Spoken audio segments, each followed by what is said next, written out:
Табиятыбыз талкаланып жатат деп чыркыраган эл. Эгер алар касса мынтип шаркырап аккан суулары бузулат, катарынан аккан булактар бузулат. Бала чакага калды десе, жактан жерибизди талкалашып атат. Бул жерди бербейбиз эч кимге. Мамлекеттик органдарга ишенип, ишкерликке коргон миллиондор.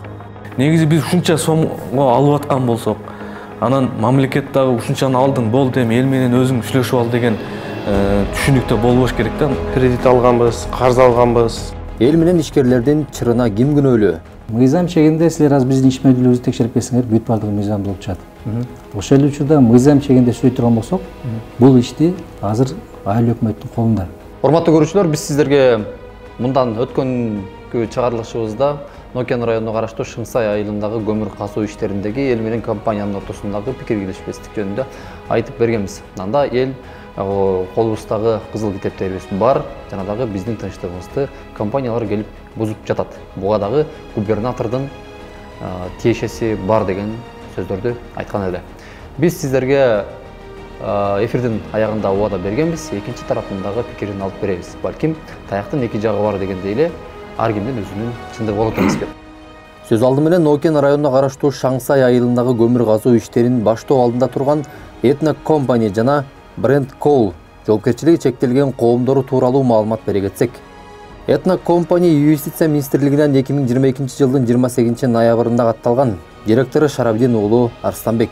Ал эми Brent Coal жоопкерчилиги чектелген коому 2021 жылдын 22 июнунда каттоого кирген. Директору Рахманов Алмаз Бекболотович. Жогордагы эки компания тең Шыңсай айылындагы көмүр казуу иштери боюнча 2021 жылдын 22 апрелинде жарыяланган аукционго катышып, мамлекетке оңой эмес акча каражатын төлөгөн экен. Шыңсайдагы участокты эң биринчи биз өзүбүз барып тамдабайбыз. Буну мамлекет, кыргыз геологиясы, мындайча айтканда кайсыл жерде Кыргызстандын кайсыл жеринде кендер бар, кайсыл жерде көмүр бар, изучать этип, мындайча айтканда изилдеп туруп, анан ушул Нокен районунда, Шыңсай айылында ушул жерде көмүр бар экен. Эми ушул нерсени биз мамлекеттин бюджетин толтурушубуз керек. Буну биз Кыргызстанда жашап аткан инвесторлорго биз буну тартуулашыбыз керек, мындайча айтканда аукцион ойнотушубуз керек деп алар мындайча айтканда жарыя кылат. Жарыя кылганда биз мындайча айтканда интернетти алып туруп, ошол жерде, бул жерде ушундай жакшы жер ойнотулуп атыптыр. Биз ушул жерде Кудай кааласа иштей турган болсок, Кыргызстаныбыздын бюджетине жана ушул жергиликтүүлөргө жакшы пайдасы тиеткенде биз ал аукционго катышабыз. Ал жерде аукциондо бир эле компаниялар эмес, балки ошол районго караштуу айыл өкмөт, аким, налоговыйдын башчысы, Токой чарбанын башчысы, ошондой эле кадастрдын башчысы ошол аукциондо видео фиксациянын негизинде тартылып, бардыгы ГКПнде сакталып турулат. Биз 6 миллион берде 6 миллион 350 миң 585 сом төлөнгөн. Доллар менен 76 миң 800 доллар болгон ошол убакта. Андан бери 3 жыл өттү. Документтердин бардыгын бүтүрүп келип атабыз. Бүтүп 3 жыл дегенде Кудай буйруса бардыгы бүтүп келгенде эми эл монуп чыгып атат да. Ошол убакта айыл өкмөт тийиштүү органдар жок, бул аукцион болбойт, бу жерде казганы болбойт деп койсо биз катышмак эмеспиз да. Эми азыр 150-200 миң акча иштетип алдык. Кредит алганбыз, карыз алганбыз. Эми ошолорду эле бизди жымайт этип атат. Сөздүн ток этер жери компанияларга аукционду утуп алгандан соң чалгындоо иштерин жүргүзүп, мына эми иш баштайбыз деп турганда жергиликтүү эл каршы чыкты. Бул боюнча буга чейинки эфирлерибизде толук көргөнсүз. Көрө элек болсоңуз Сокол Медиа YouTube каналында.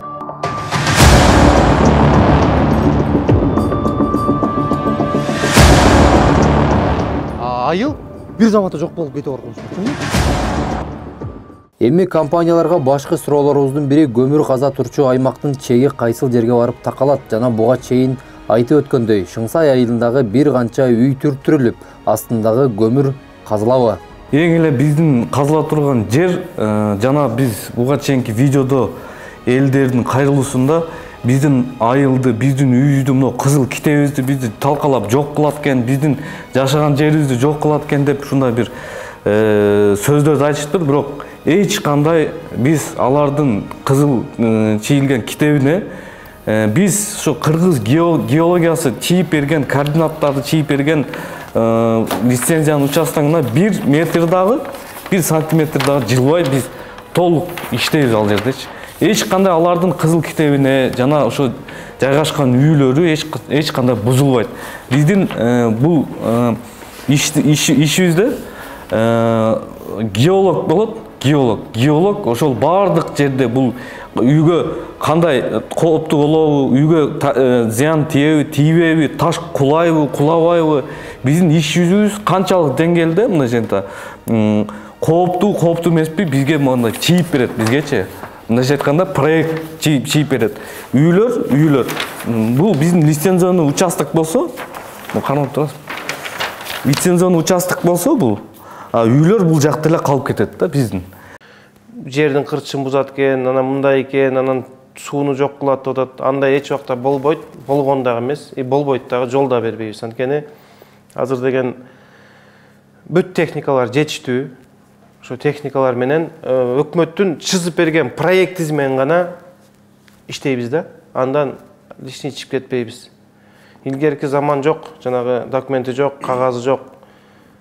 Бийлер барып каскан. Азыр мамлекет закондуу мамлекетте жашайбыз. Ишкерлердин айтымында мамлекет мыйзамдуу аукцион жарыялап, утуп алган компаниялардан миллиондогон акча каражаттарын казынага төктүрүп алгандан соң ишкерлерге иш алып барууга көмөктөшпөй жатат. Себеби аукцион жарыялагандан мурда жергиликтүү элдин кызыкчылыгы, суроо талабы эске алынып, анан аукцион жарыяланса азыркыдай көйгөй жаралбайт эле деп эсептешет. Тактап айтканда мамлекетке акча төлөгөн соң эл менен чечишип ал деген мамиле болуп жатат дейт. Чынында эл менен жергиликтүү бийлик аукцион жарыялаган орган иш алып барышы керек эле.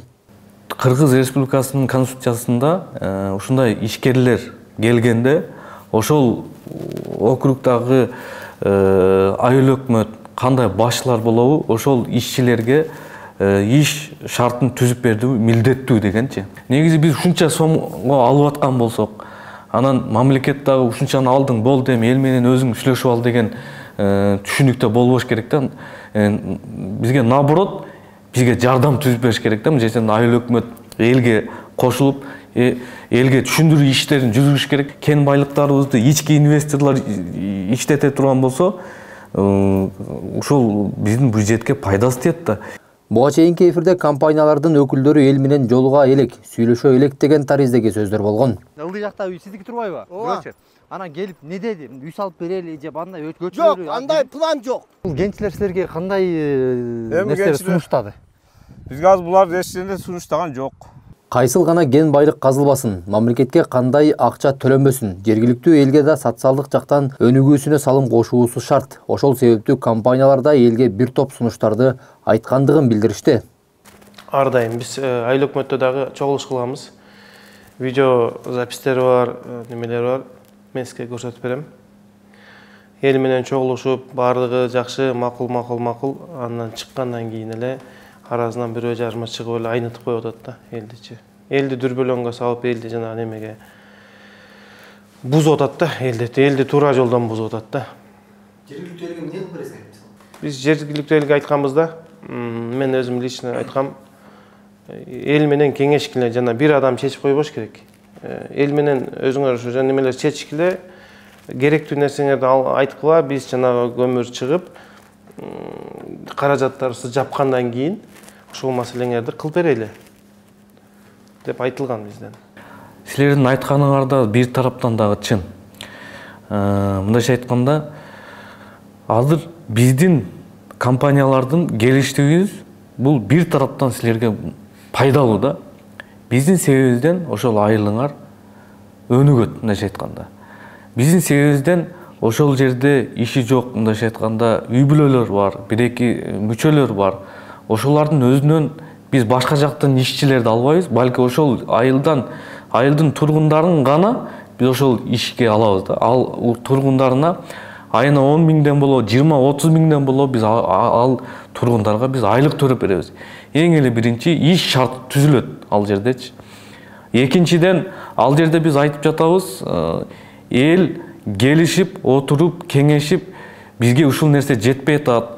биздин ушул үй бүлөдө ушундай нерсе муктаждык болуп атат, биздин ушул жаш балдарга садик жок болуп атат, же жаштарыбызга ойной турган бир площадка жок болуп атат деп бир кеңешип, бир өздөрүнүн бир муктаждыгын айта турган болсо, биз ошол нерсени сөзсүз кылып берүүгө биз өз моюнубузга алайлы. Биз каалаган жерин өз ара келишсин, же Кызыл Алмага, же ошол Шыңсайдын ылдый тегиздик жагына салып бергиле десе, биз кайсыл жерге салып бергиле десе, биз ошолго макулбуз. Бизге башка жактан инвестор келсе, жергиликтүү бийлик жардам берет, постоянно жардам берет. Анан эл деле көп унчукпайт да.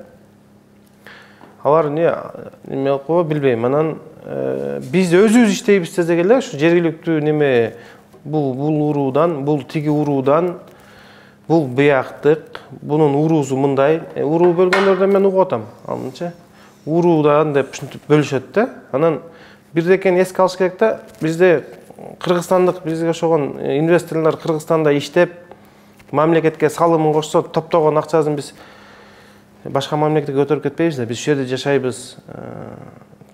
Ата тегибиз ушул жерден ушул жеке бүт Кыргызстанга пайдабыз тиет.